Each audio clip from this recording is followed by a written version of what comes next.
why you should not fix and flip and join me on wholesaling instead. Intro.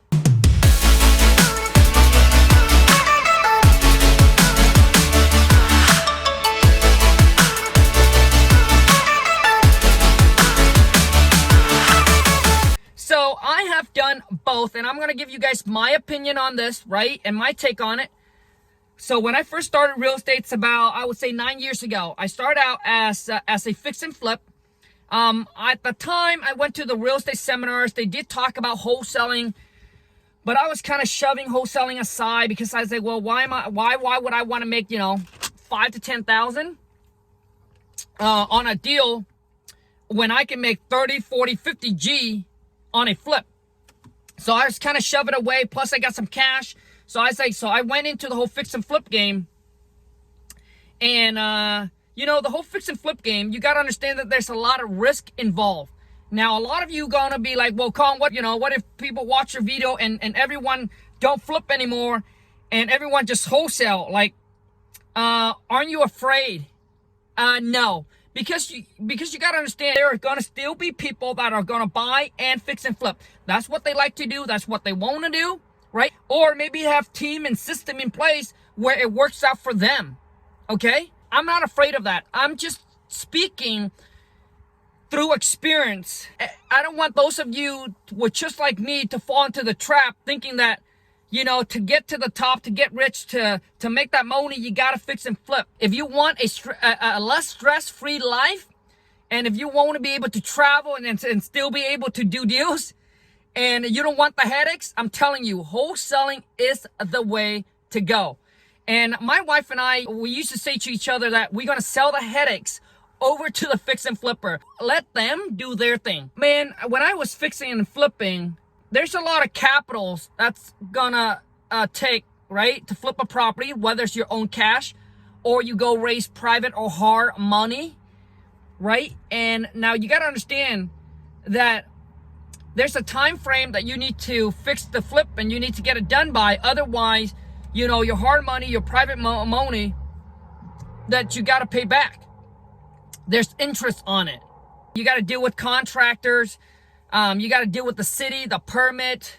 Then when you go to resell, you deal with retail buyers. They're super picky. It doesn't matter how good you do it. They always go in there and they nitpick everything. You got to get an inspector comes in. They got to inspect the whole thing. When you fix and flip, you just got to understand that there's a lot of risk involved. So you need to have you need to have exit strategies. For example, as a wholesaler, if we can't find a buyer for our deals, and if we don't want to move forward to buying the property, we can actually back out the deal, get our earnest money back, or worst case, forfeit, right? Give up our earnest money to the seller and be done with, right? And our earnest money, man, can be $1, $10, $100, $500, right? On our contract, our earnest money is roughly about $250. We decrease it now to like $100. When you fix and flip, man, it's definitely a different game, right? You got to be more calculated. You got to stay on top of your number. You got to stay on top of your construction crew. You got to stay on top of your time frame. And I got to tell you, man, mine always went over budget. When I thought that I was going to make 50 on the deal, I ended up making like 10, 5, get squeezed very, very quickly, right? So my exit strategies when I buy a flip is always, hey, if I can't sell it or whatever happened is, worst case, I'm going to rent the property out. When I was fixing and flipping, I only stick with the bread and butter, the $200,000-300,000, like in my area, the $200,000-300,000. I don't go to the $500,000, $1 million, right? Because I saw what happened to some investors when the market tanked. Man, they were holding the one that was holding $800,000, $1 million. You can't get enough rent to even cover for the mortgage. I mean, nobody's going to pay high rent at that time anyway, right? When the market take a shift. Now, of course, there is good things. There's always good things and there's always bad things, regardless of what you do. But I got to say, man, when it comes to wholesaling, I've been doing wholesaling, my gosh, man, 4 years. And I do it virtual, right? I do it all virtually. I don't meet the seller. I don't see the property. I don't deal with buyers anymore, right? I have team and system in place. I work about 2 hours a day on my wholesaling business. And you know, we do about 8 to 10 deals. We do about 8 to 10 deals a month, but my average deal size between, you know, 20 to 25 G's a piece. I don't focus on doing volume. I focus on more of a profit. When I put my offer in with the seller, I always start super low. I always start, man, at like at least a 30 or 40K discount, right? Profit in there, and then I work it up. That's where we made 5 G's, 10 G's. But that was not my initial start offer, right? When we got into the deal, things came up, and then we have to, we have to cut a loss on our wholesale fee to make the deal work. The only downside I see with wholesaling, man, it's like losing your time and the earnest money. I mean, time and the earnest money. That's pretty much it. Wholesaling, wife and I are still being able to travel. We travel wherever we want. We travel like, you know, if it wasn't for the whole corona and whatever's going on, right, the pandemic, my wife and I, we travel every other month somewhere else. We get too bored staying in one spot for a month. And it allows us to do that, right? When you're able to do it virtual, it allows you can be anywhere. As long as you have internet connections, that's all you need. Plus, you got to have team, obviously, and have system in place. When I was fixing and flipping, I did that for 4 years. Man, I was working, I was waking up at 5 o'clock in the morning. I was working until like, 8, 9, 10, even 11 p.m. at night, dealing with contractor. I wake up to go to Home Depot. I go out to the job site, contractor doesn't show up. I mean, for those of you, if you're flipping, and if you know where I'm coming from, comment in and let me know. And, you know, well, I know some people are going to say, well, Colin, there are people that are successful flipper. Yes, there are people that are successful flipper, but I'm telling you, there's only very, very few, a handful that actually have system and team in place where they're actually not working in the flipping business, but actually on their business. Dude, I've met a lot of people, man, that does the fix and flip, and they're cranking out 8 to 10 hours a day. And I get to the point where I was really tired of that lifestyle, and I have to question myself. And I was like, you know what? This is not the life I want.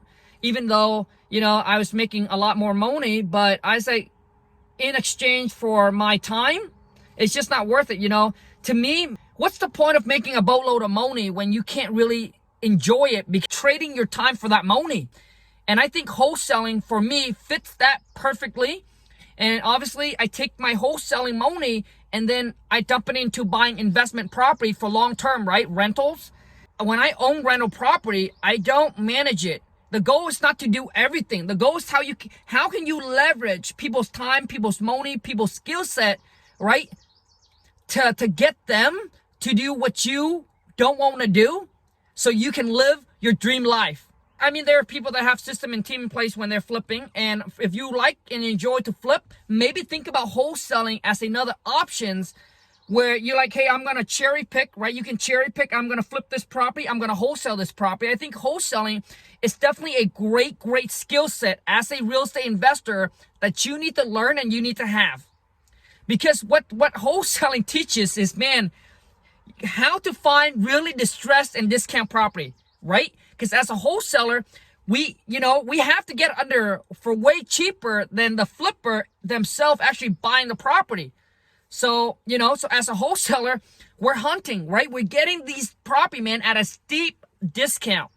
I know that there are investors that fix and flip, but don't know how to find discount property. So they always, the only thing that they know how is the auction, REO, foreclosure, short sale, like things that are on the market, right? They don't have the skill set to find things that are off market.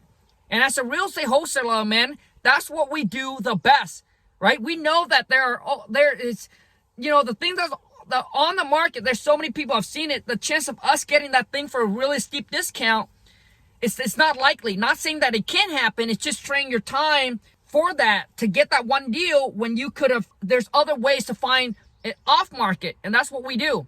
So if you want to join me on the wholesaling journey, please like and subscribe. All right. Smash that thumbs up, comment below and let me know.